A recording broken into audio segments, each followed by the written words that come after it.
반갑습니다. 우리 하나님께서 저와 여러분에게 모두 다 은혜 주실 줄로 믿습니다. 우리 오른쪽 왼쪽에 있는 친구들 한번 이렇게 축복해 볼까요? 하나님께서 당신에게 은혜를 주십니다. 아멘. 네, 오늘 이렇게 멋있게 잘 차려입은 형제들이 많네요. 수트 입은 친구들이 왜 이렇게 많지? 오늘 뭐 단체로 뭐 했어요? 그런 건 아니죠? 네, 예배 끝나고 저랑 같이 다 앞에 나와서 단체로 사진 한번 찍어요. 손 목사, 저기 앞에 이전도사, 뒤에 김전도사, 우리 정전도사도 있어요. 네, 우리 재훈 형제 축복합니다. 이제 결혼을 앞두고 있는데 특별히 가서 또 축하해주고 많이 또 인사해줬으면 좋겠어요. 무슨 일이지 도대체? 네, 하여튼 감사합니다. 이제 날씨도 점점 좋아지고 또 봄이 슬쩍 지나가고 있어요. 우리의 봄은 이렇게 끝인가 봐요. 이제 여름이 오겠죠. 참 웃픈데 여름이 오면서 또 꿈을 꿔요. 우리가 하나님을 만나는 그런 여름이 되었으면 좋겠어요. 봄에 하나님을 못 만났다면 꼭 여름에 하나님을 만날 꿈을 꿔야 되고, 우리가 어제 하나님을 못 만났다면 오늘 또 하나님을 만나는 꿈을 꿔야 돼요. 오늘 만약에 하나님을 만난 어떤 체험이 없다면 그것이 이렇게 출근하다 갑자기 막 성령 받고 막 지하철에서 방언하고 그런 게 아니에요. 그게 아니라 내가 지하철에서 앉아가지고는 어제 보던 큐티였는데 오늘 그 말씀 보다가 하나님을 굉장히 뜨겁게 만나는 거예요. 어제 들었던 이 워십 음악인데, 찬양 음악인데, 이거 알고 있는 노래인데 너무 빤하게 아는 노래인데 그게 오늘 들었을 때 완전히 새로운 노래로 나에게 다가오는 겁니다. 하나님의 말씀과 베스트셀러와의 근본적인 차이가 여기에 있어요. 우리가 세계 명작들을 많이 읽지만 여러분들이 지금 20대 때, 30대 때 꼭 명작을 읽어보시기를 바래요. 어르신들이 하는 이야기라 그냥 생각하지 말고 고전을 한번 꼭 읽어보세요. 왜냐하면 사람의 이야기는 크게 변하지 않거든요. 여러분들 전 도저히 책 읽기 어렵습니다. 그런 분들은 삼국지나 수호지 같은 거라도 좀 읽어보시기 바래요. 만화 삼국지 이런 거 말고 제발 이렇게 글자로 되어 있는 거 여러분 읽으세요. 그림하고 좀 멀어지셔야 돼요. 만화 말고 글로 되어 있는 그런 사람들의 이야기예요. 그것들을 읽어봐야지만 내가 나중에, 나도 사람이잖아요. 내가 사람으로서 사람들을 만날 때 사람들 사이에서 일어나는 이 많은 이야기들이 반복되는데, 역사가 반복되는데 나는 그러면 하나님 믿는 사람으로서 어떻게 처신할 수 있을까를 생각해 볼 수 있는 기회가 되기 때문에 그래요. 특히 대학생 여러분들 꼭 명작들을 혹은 고전들을 읽어보시길 바래요. 저는 목사님 뭘 읽어봐야 될지 모르겠어요. 그런 분들이 있으면은 저한테 오세요. 제가 5권까지는 추천해 드릴게요. 꼭 읽어보시기를 바래요. 우리 직장인들도 마찬가지예요. 꼭 책까지는 아니더라도 여러분들이 이렇게 직무에 관련된 그런 서적 말고라도 책을 꼭 읽어보시기를 바래요.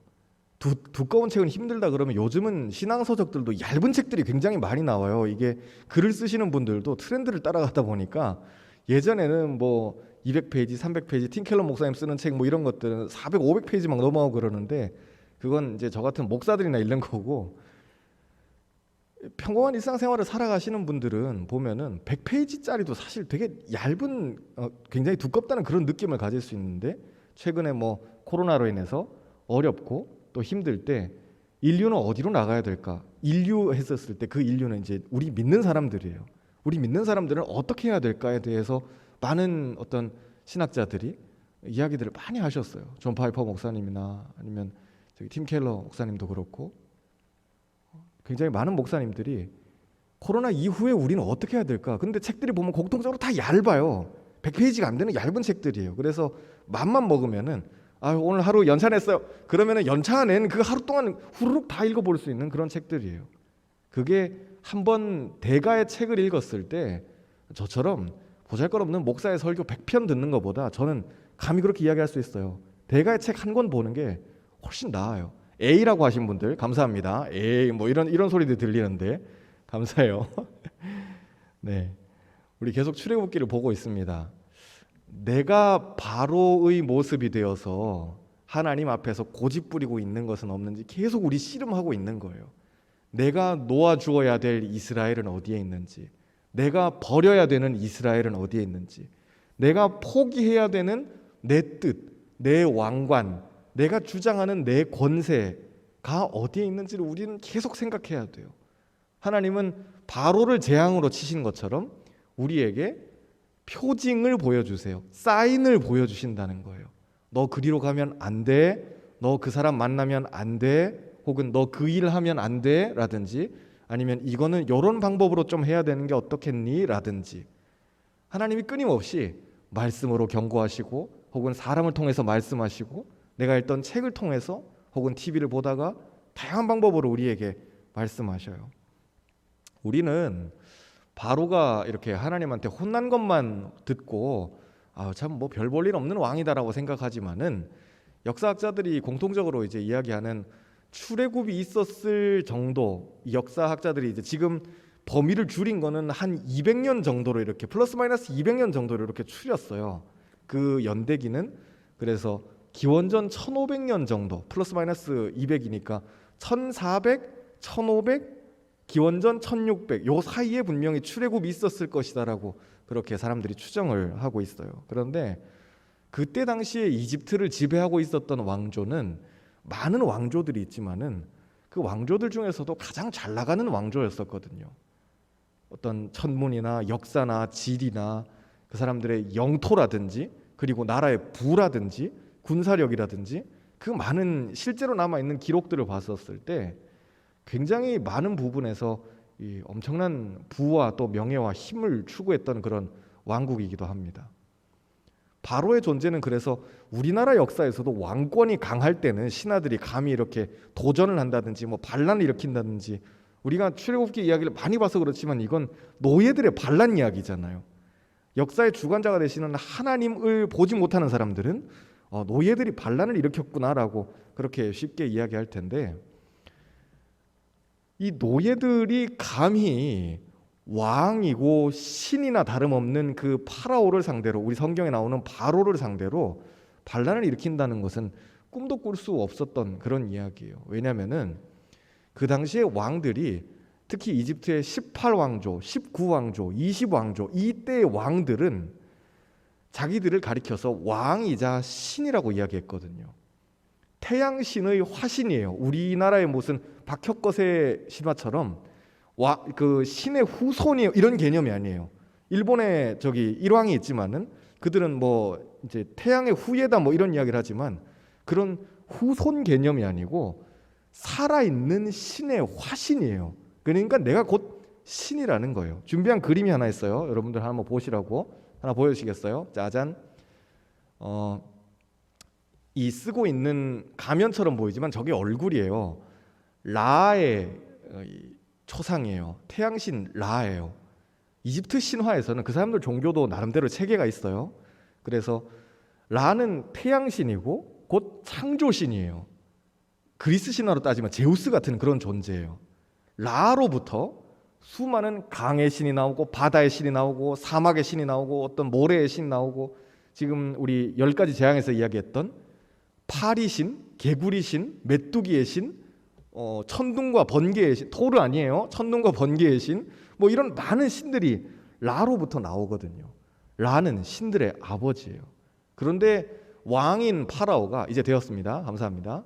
왕인 파라오가 곧 태양신의 화신이라는 것은 내가 반역을 꿈꾼다는 것은 곧 신에게 도전하는 것과 똑같은 그런 이야기예요. 그래서 이 사람들이 도저히 꿈도 꿀 수 없는 그런 이야기였는데 그것도 이집트 사람들이 아니라 노예들이 그 꿈을 꾸고 도전했다라는 겁니다. 우리가 지금 이런 라의 그림을 보면은 참 우습다. 어디서 뭐 독수리 가면 같은 거 쓰고 이렇게 내가 신이다 이러니까는 애비 뭐 우리는 다 그럴 수 있겠는데 그들에게는 굉장히 이게 무서운 존재였거든요. 심각한 존재였어요. 지금 우리가 봤었을 때 태양신 가면 쓰고 머리에 빨갛게 이렇게 홍시처럼 쓰고 있는 거 봤어요? 굉장히 머리에 높은 그게 홍시가 아니라 태양이에요. 그는 태양신이기 때문에 머리에 태양을 지고 있는 존재인 거예요. 바로가 가면을 쓰고 자기가 신인 양 그렇게 행세하고 이 민족들은 내 민족이야, 내 노예야, 내 나라야, 내 백성이야 라고 고집 부릴 때 하나님께서는 바로의 가면을 잡아서 뜯어 벗겨 버리셔요. 어떻게 보면 하나님의 참 교육이에요. 그분은 바로를 두들겨 패서 완전히 낙다운 시켜버리시는 거예요. 내 민족인데요? 무슨 소리야? 내 백성이야. 이거 내 나라인데요? 무슨 소리야? 내 나라야. 하나님 그렇게 바로를 두들겨 패시는 거예요. 그러면서 애굽이 망하기를 원하시는 것이 아니라 바로도 애굽도 파라오와 이집트도 구원받기를 원하시는 하나님의 마음을 계속해서 보여주고 있어요.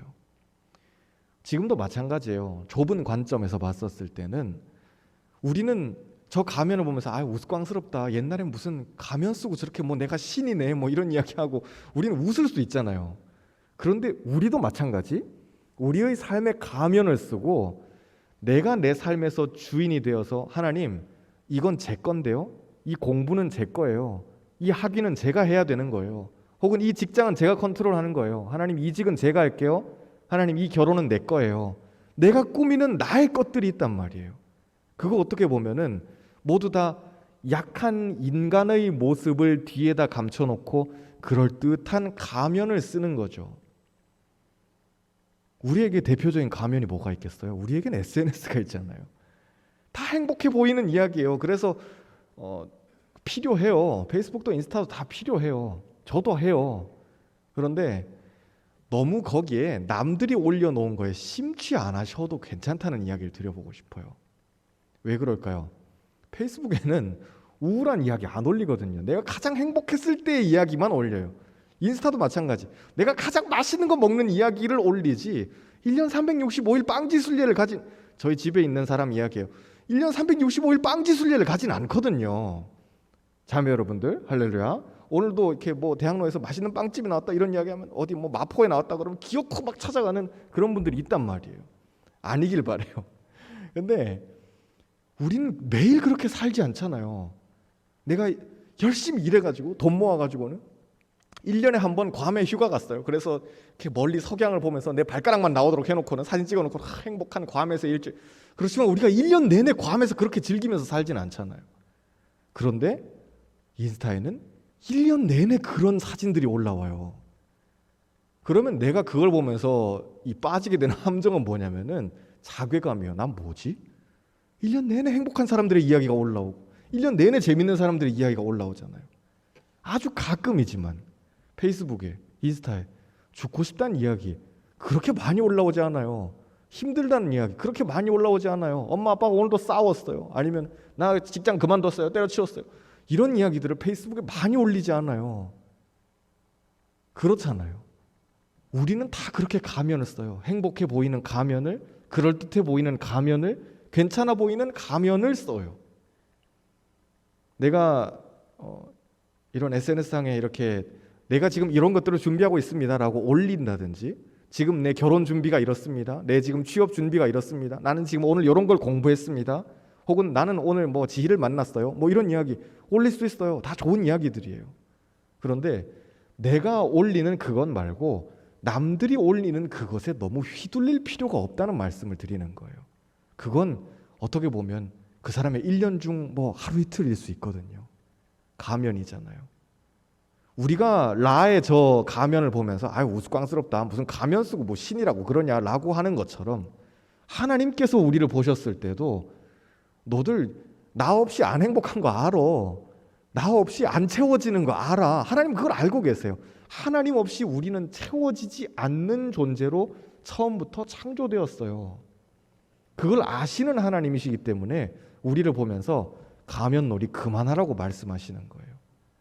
바로의 가면을 주님께서 벗겨버리셔요. 너는 그냥 인간일 뿐이야. 신이 아니야. 마지막 9번째, 10번째 재앙에서 하나님은 확실하게 바로의 가면을 벗겨버리셔요. 왜냐? 9번째 재앙이 혹시 뭔지 기억나세요? 여러분? 9번째 재앙? 에헤. 처음부터 다시 할까요? 자, 첫 번째 재앙. 첫 번째 재앙 뭐였죠? 강이 피, 다짜고짜 피 그게 아니라 강이 피로 변하는 거예요. 두 번째 재앙. 개구리들이 올라오기 시작해요. 아는 대로 한번 대답해 보세요, 여러분. 집단지성의 힘을 보여줘요. 자, 세 번째. 이가 나타나요. 우리 머리에 이, 물론 이제 머리를 열심히 감으시는 여러분들하고는 해당 안 되겠지만은 해당되는 사람이 없길 바래요. 자, 네 번째. 파리예요, 파리. 파리들이 전국을 다 뒤덮죠. 다섯 번째. 가축들이 죽어나가기 시작해요. 여섯 번째, 메뚜기는 여덟 번째예요.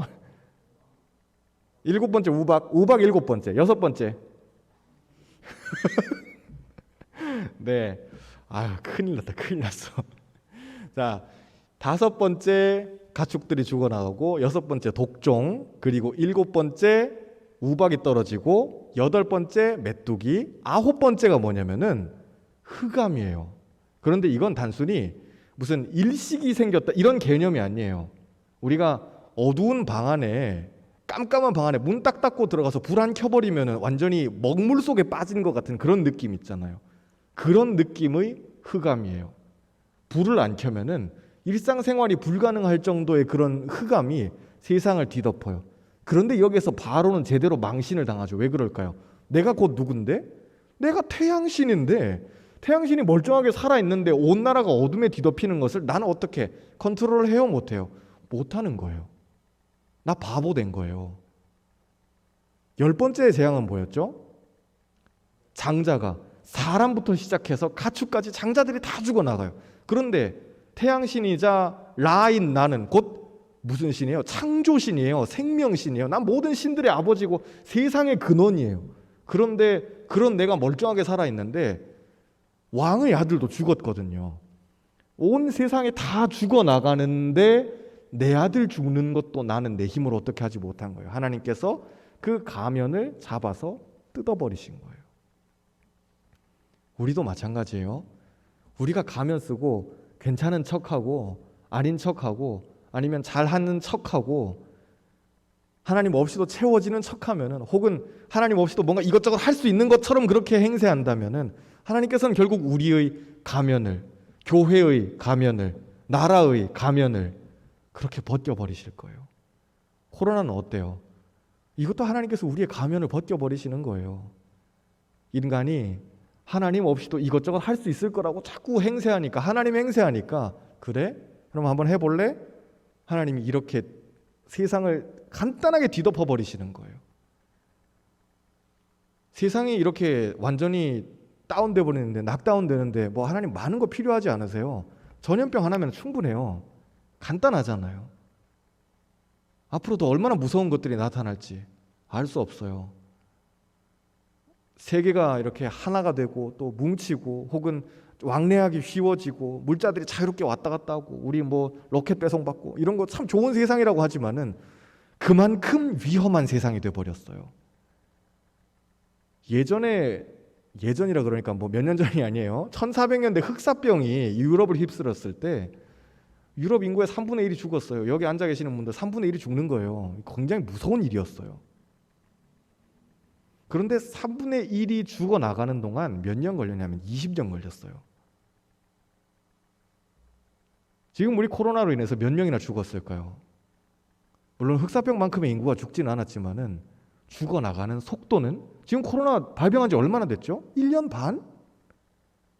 굉장히 빠른 속도로 사람들이 죽는 거예요. 왜 그럴까요? 우린 비행기를 타거든요. 우린 자동차를 타요. 우린 택배를 주고받아요. 지하철을 타요. 우린 버스를 타거든요. 유럽 시대 때 누가 비행기를 탔었어요? 중세 시대 때 누가 지하철을 탔죠?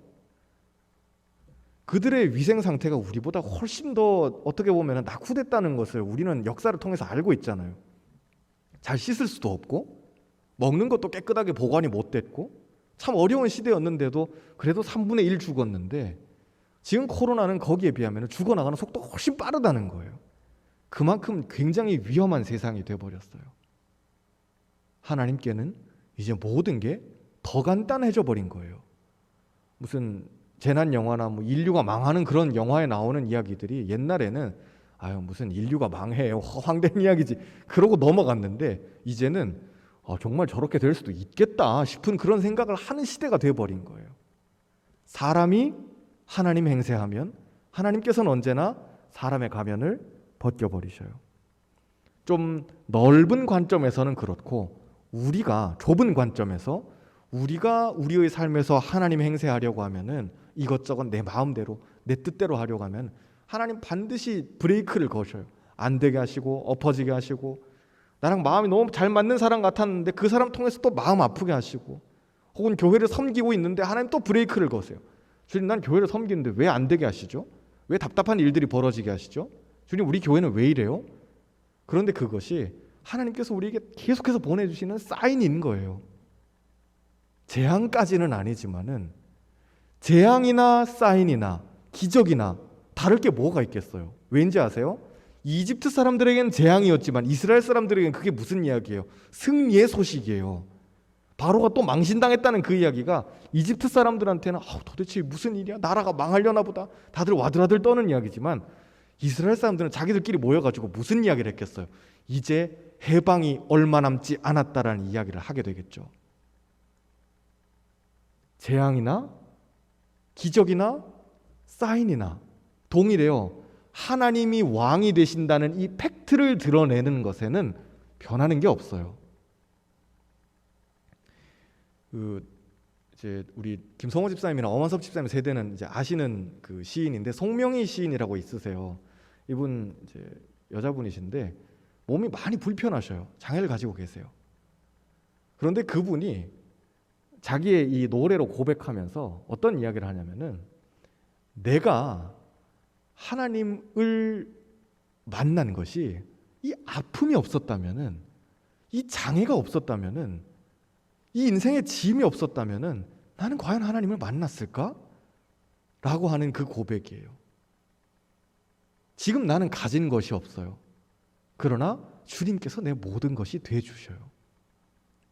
나 지금 제대로 보지를 못해요. 보는 것도 참 힘들어요. 남들이 이렇게 자연스럽게 하늘에 구름이 떠가네 쉽게 목을 들어가지고 보는데 나는 사지가 뒤틀려가지고 힘들어서 하늘도 못 봐요. 그런데 남들이 못 보는 것을 보고 있어요 라는 그 고백을 노래로 남겼어요. 그게 이제 나라는 노래예요. 나 남이 가진 지식 없으나, 이런 들어보신 적 있을 거예요. 우리도 마찬가지예요. 내가 내 삶에서 하나님 주신 어떤 사인이 있어요. 그것이 짐이 될 수도 있고 혹은 골치 아픈 숙제가 될 수도 있고 고난이 될 수도 있겠죠. 남들에게 이야기하고 싶지 않은 그런 류의 기도 제목들일 수도 있어요. 그런데 그것이 공통적으로 다 어디를 가리키냐면은 하나님이 우리 인생의 주인이 되신다는 사실을 가리키고 있는 거예요. 그렇다면 우리가 각자 인생의 바로로서, 왕으로서 깨달아야 되는 것은 무엇이냐면은 그러면 하나님의 뜻은 어디에 있습니까? 라는 것을 깨달을 수 있어야 된다는 거예요. 출애굽기 특별히 이제 이 10가지 재앙에서 드러나는 구원의 모형이 있어요. 한번 보도록 하겠습니다. 우리 지금 10가지 재앙 이야기를 계속 보면서 이 이야기를 꼭 하고 넘어갔으면 좋겠어요. 이스라엘은 자력으로는 파라오로부터 구원받을 수 없어요. 노예들이 무슨 자기들끼리 으쌰으쌰 해가지고 반란을 일으키는 이런 이야기가 아니잖아요. 이거는. 그래서 우리에게는 어떻게 적용할 수 있냐면은 우리는 스스로의 힘으로 죄와 사망으로부터 절대 구원받을 수 없다는 거예요. 여러분의 죄로부터 자유로울 수 없어요. 나이 들어서 죽게 되는 그 사망으로부터, 그리고 여러분의 영적인 죽음으로부터 우리는 결코 자력으로 자유로울 수 없어요. 그래서 구원은 100% 타력이에요. 자력 구원이라는 말은 있을 수 없어요. 구원은 무조건 타력이어야 돼요. 하나님으로부터 와야 돼요. 불교에서는 구원받는다 하지 않아요. 그들은 열반에 들었다 그러고 성불했다 그래요. 우리는 열반에 들었다 그러니까 무조건 죽는 것만 생각하는데 아니에요. 그들에게는 가장 최고의 경지가 열반에 드는 것이고 성불을 하는 거예요. 부처님 되시는 거예요. 그런데 그거 누구의 힘으로 해야 돼요? 자력이에요. 부처님 안 도와주세요. 미안하지만. 부처님은 모범을 보이신 앞서가신 스승님일 뿐이지 결코 지금 내가 수련하는 데 있어가지고 어떤 도움을 주는 존재가 아니에요. 비를 볼까요? 이집트에게 재앙이에요. 하나님이 10가지 재앙으로 이집트를 확 두들겨 패세요. 그러셨을 때 그것이 이집트에게는 재앙 이야기지만 이스라엘에게는 승리의 이야기예요. 세상에게는 심판의 이야기예요. 두려운 이야기예요. 우리 교회도 마찬가지. 코로나 때문에 이제는 어떻게 해요? 내 직장도 마찬가지. 코로나 때문에 어떻게 해요? 내 삶도 하나님 이제 저는 어디로 가야 돼요? 어떻게 해야 돼요? 두려워할 수 있는데 그 심판이 하나님의 입장에서 봤었을 때는 구원의 새로운 판을 짜고 계시는 거예요. 탈탈 채로 터는 것 같이 다 털어가지고 껍데기 다 걸러내버리시고 못내미들 다 걸러내버리시고, 이 못내미라는 것이 잘생겨 못생겨 그게 아니에요. 하나님 앞에서 예배 드리는 사람들이에요. 요한복음 4장 24절, 하나님은 영이시니 예배하는 자가 영과 진리로 예배할지니라. 아버지께서는 이렇게 예배하는 자들을 찾으셔요. 매 세대마다 찾으셨고, 어떤 역사적인 이벤트로, 어떤 역사적인 재난으로, 재앙으로, 전쟁으로, 혹은 우리의 아픔으로, 개인적인 눈물로, 슬픔으로, 그리고 인생의 어떤 대소사를 통해서 하나님 끊임없이 예배자를 찾으셔요. 출애굽기도 마찬가지. 결국 기승전 예배예요. 우리 왜 구원받아야 되죠? 기승전 예배 드리는 거예요. 우리 왜 전도해야 되죠? 기승전 예배 드리기 위함이에요. 우리 선교 왜 가요? 기승전 예배예요. 지금 그러면 내 삶은 내가 왜 살아야 되죠? 예배. 돈은 왜 벌어야 돼요? 예배 드리려고요. 내가 약한 사람들 왜 도와야 되죠? 그 사람들 예배 드리게 하려고요. 삶이 능력이 있으려면은 기승전 예배로 연결이 되어야 돼요. 하나님이 애초에 창조하신 목적 자체가 그렇기 때문에 이 목적 안에 있어야지만 우리의 삶이 파워풀하게 돌아갈 수 있어요. C. 하나님은 구원받은 이스라엘을 예배 공동체로 세우셔요. 이거 아까 제가 말씀드렸던 이야기예요. 우리가 구원받으면 결국 그 목적은 내가 하나님께 예배드리고 하나님을 높여드리고 하나님을 드러내면서 내 삶을 그렇게 살아나가는 데 목적이 있는 것이죠. 네, 감사합니다. 9번째와 10번째 재앙을 지나면서 우리는 이제 10가지 재앙이 있다고 들었죠. 그런데 오늘 말씀의 마지막에 보면은 10절에 이렇게 이야기하고 있어요. 하나님이 바로의 마음을 완악하게 하셨다. 원어에서는 딱딱하게 하셨다 그랬어요. 잘 이렇게 구부러지거나 고무같이 이렇게 물렁물렁 만질 수 있는 그런 게 아니고 두부처럼 흐물흐물 아니면 부드러운 이런 게 아니라 하나님이 바로의 마음을 딱딱하게 하신 거예요. 그렇게 되면은 주인이 뭘 하고 싶어도 생각해 보세요, 여러분. 오늘 저녁에 엄마가 두부김치찌개 해준다고 집에 가서 맛있게, 그런데 두부가 돌이에요. 그러면 김치찌개 먹을 수 있겠어요? 한모 이거 마트에서 사가지고 왔는데 사기당했네. 이거 돌이야 엄마. 그러면은 그 두부찌개는 먹을 수 없어요. 주인이 원하는 대로 썰 수도 없고 다질 수도 없고 어떻게 해낼 수가 없는 거예요. 아무것도 할 수 없는 거예요. 하나님께서 바로의 마음을 딱딱하게 하셨다 그랬어요. 저는 여러분들의 마음이 돌처럼 딱딱한 마음, 완악한 마음이 아니라 하나님 주시는 부드러운 마음, 어떤 씨앗을 뿌려도 복음의 씨앗이 들어갔었을 때 어떤 말씀이 들어가더라도 그 말씀대로 자라나는 그런 밭이 되기를 바랍니다. 여러분들 옆에 있는 친구들 이렇게 축복할까요? 부드러운 밭이 됩시다. 아멘. 똑같은 설교를 들어도 누구는 듣고 이번 주 설교는 그래 이렇게 한번 적용을 해봐야지 라고 하는 친구들이 있는가 하면 또 어떤 친구들은 도대체 이번 주는 무슨 이야기, 이번 주 이야기는 지호가 들었어야 되는데 뭐 이런 이야기는 하고 있는 거예요. 그러면 안 돼요. 이건 나한테 주시는 말씀이구나 라고 받아들일 수 있어야 돼요. 그게 바로 하나님께서 우리에게 주시는 부드러운 마음이에요. 바로는 이건 내 이야기가 아니에요. 나하고 해당 사항이 아니에요. 하나님 직접 나타나셔서 말씀하시고 모세를 통해서 말씀하시고 10가지 기적으로, 10가지 기적이라고 제가 말씀드렸어요. 10가지 기적으로 하나님이 말씀하셨는데도 바로는 내 비즈니스가 아니에요. 내 일이 아니에요. 라고 멀리 해버린다고요.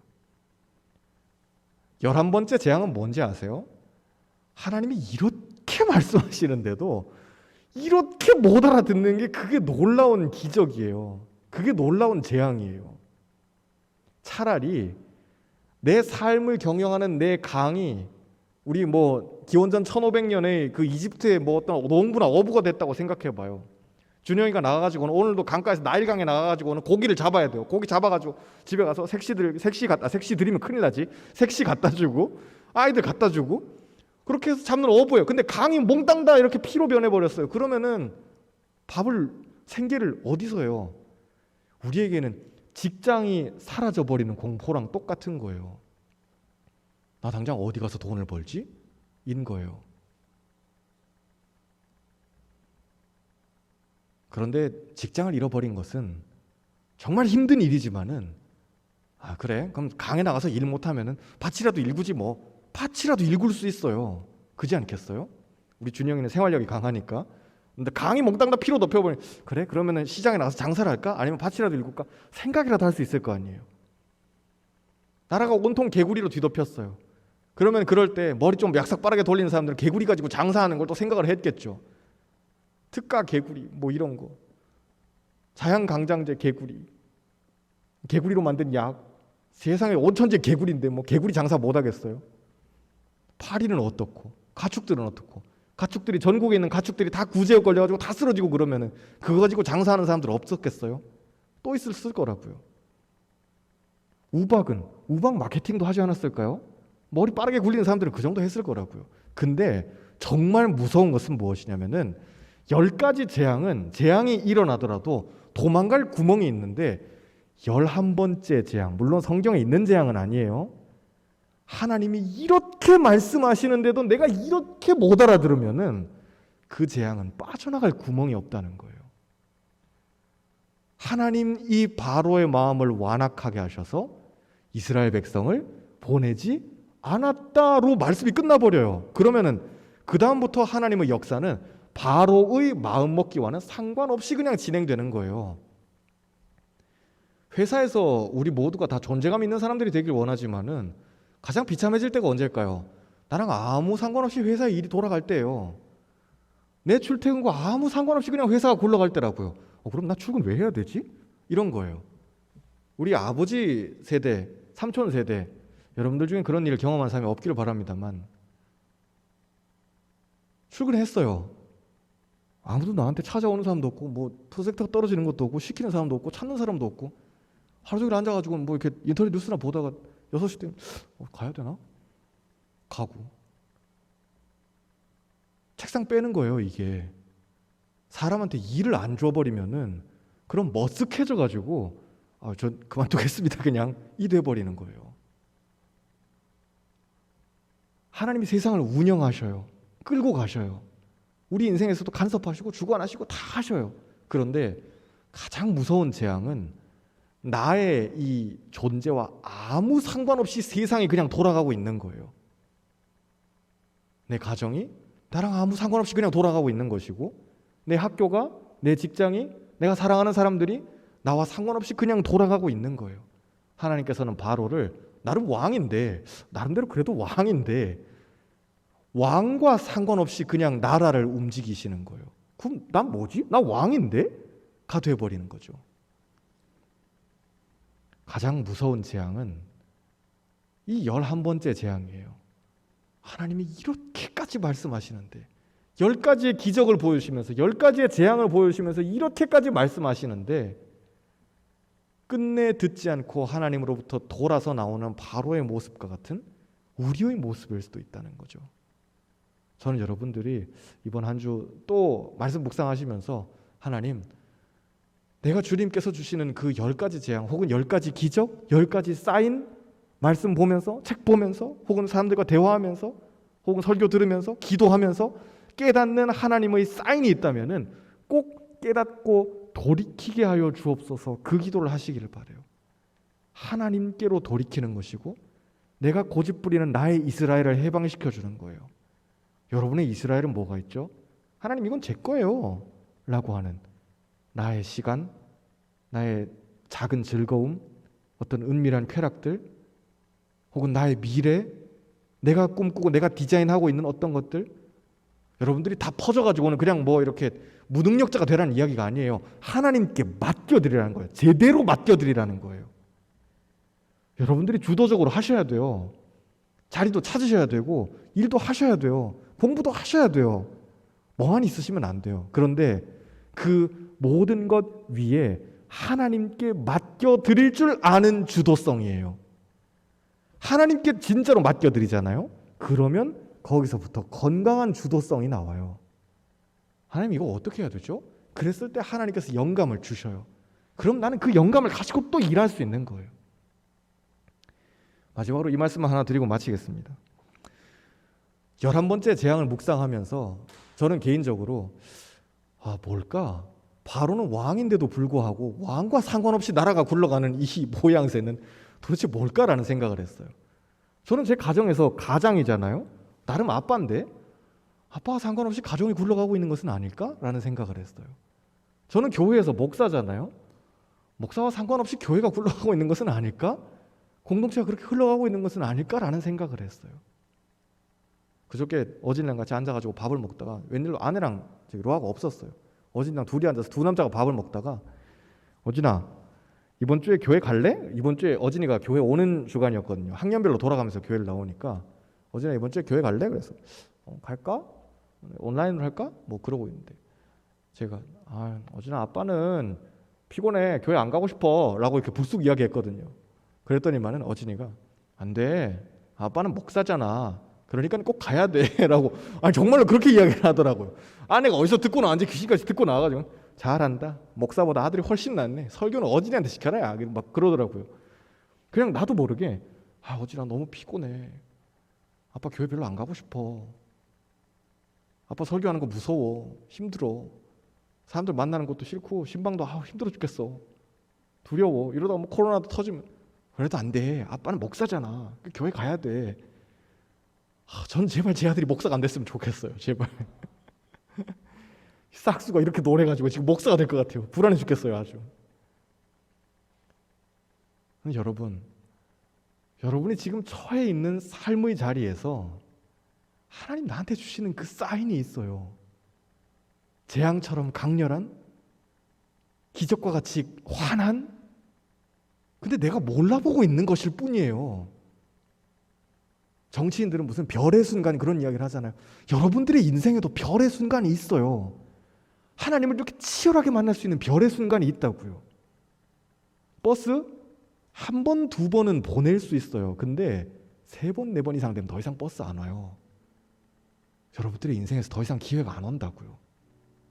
그것이 어떤 커리어의 별의 순간일 수도 있어요.